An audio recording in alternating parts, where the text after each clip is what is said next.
Season 9 of Hell's Kitchen had not yet run a single dinner service when one of its 18 contestants was taken out of the building in an ambulance. Not during a service breakdown or any kind of competition pressure, but during prep time on the very first episode of the season. Before any food had reached any customer, and before the competition had technically started in any meaningful sense. Jason Zapaltis was one of the 18 chefs selected for Season 9, arriving at Hell's Kitchen as part of a new cast preparing to open the season. During the prep period that preceded the first dinner service, Jason began losing control of basic physical functions. His breathing became rapid and labored in a pattern he could not regulate. His arms went weak. He became dizzy while his body temperature rose, and he was sweating visibly. And when a teammate checked on him, Jason said he had been breathing like this for about an hour and just wanted to keep cooking. Another contestant noticed he was not functioning well and walked him over to the show's on-site medical team. The medic observed that Jason was overheated, sweating heavily, and had been locked in a hyperventilating pattern long enough to produce the specific symptoms of oxygen and carbon dioxide imbalance in the blood,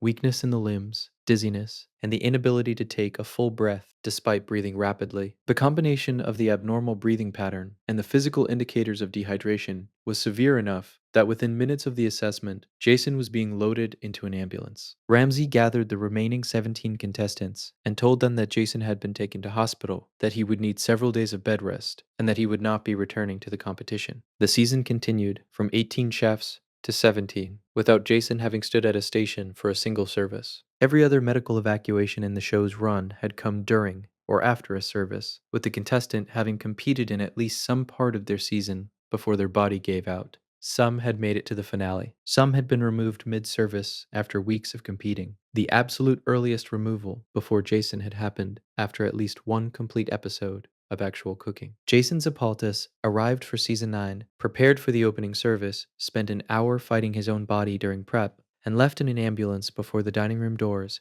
had ever been opened for a single customer. What the footage shows is a person insisting right up until the moment they cannot, telling the people around him he was fine and just needed to stay at his station, being helped away from it by a teammate who had watched him long enough to understand that fine was not what was happening. He left in an ambulance on the first day of the season and never came back.